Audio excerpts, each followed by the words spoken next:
Okay, so I want to teach you guys something.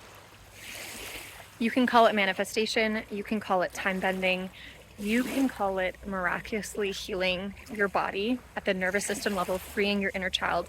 Doesn't matter what words you call it. What matters is if you're currently living in a reality where you feel stuck in and you want to change it because it's in your hands, no one else's.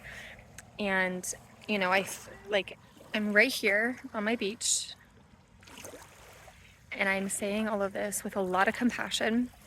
Someone who just went through a purge, so my body could release literally the poison that was not serving me from my past reality to fully show up in this reality. And you guys need to know, like, it happens with decisions more than feelings. And if you've joined the Soul Talk method or if you've heard about it, you know that I'm all about emotions, because we store emotions on the body, in the body, and usually they're suppressed and they're numb because that's how we learn to survive. So I'm all about emotions.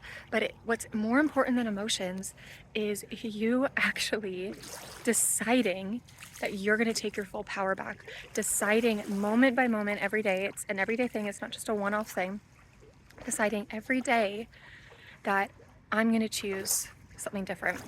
So I'm going to share with you 3 steps that you can do this. You can do this in like a visualization.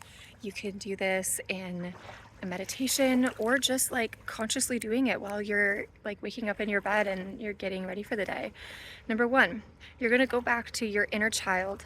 You're going to see her or him, and you're going to picture that situation or that thought, right? Because usually it's a limiting belief because you're still living all up here. And like, how are you feeling, sensing? Okay, there's probably a lot of hurt, but do not get stuck in it. A lot of people get stuck there. Okay, because while you're in this, then you're gonna move and visualize your future self. This reality that you want that might feel 5 years out, 10 years out, but you're actually really desiring it now. This is what I did, okay? And I was following my intuition and all the things.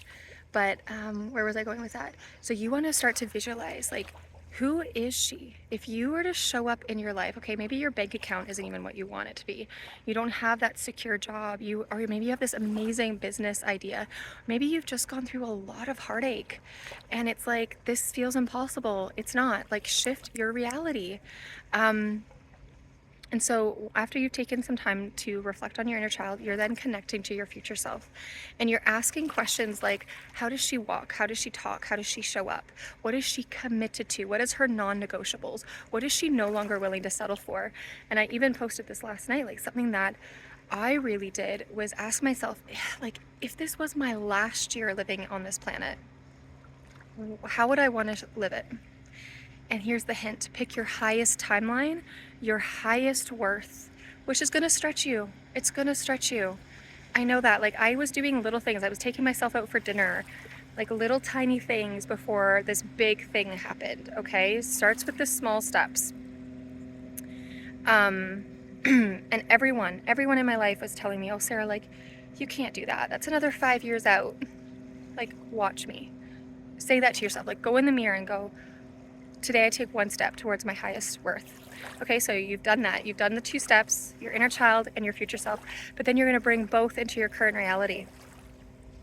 And you're going to anchor in the future self while also releasing the past. And your inner child's always with you. So we want to have a lot of compassion, okay? A lot of compassion for your inner child who is just been surviving.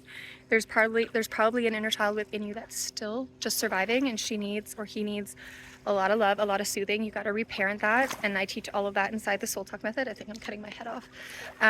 But you're back now at the 3rd step and the final step. You're back in your current self, and now it is up to you to say to your inner child, you're going to come with me. You're not going to dictate. Like, the past is not going to dictate. Someone else taught you an unhealthy version of love. Someone else taught you that self-abandoning is how you live life. And so now you have to take your responsibility back, your power back, and go, okay, I'm going to choose to create something different. And if you can come from a place of curiosity and fun, and one of my clients even said, and I share this now because it was so divine, like, the prayer and the mantra, like, show me how good it can be. Show me how good it can get. Dissolve all the resistance So it's up to you though, no one else. So what is one thing you can do today? What's one thing you can do today that will honor the direction you want to go and your highest self-worth?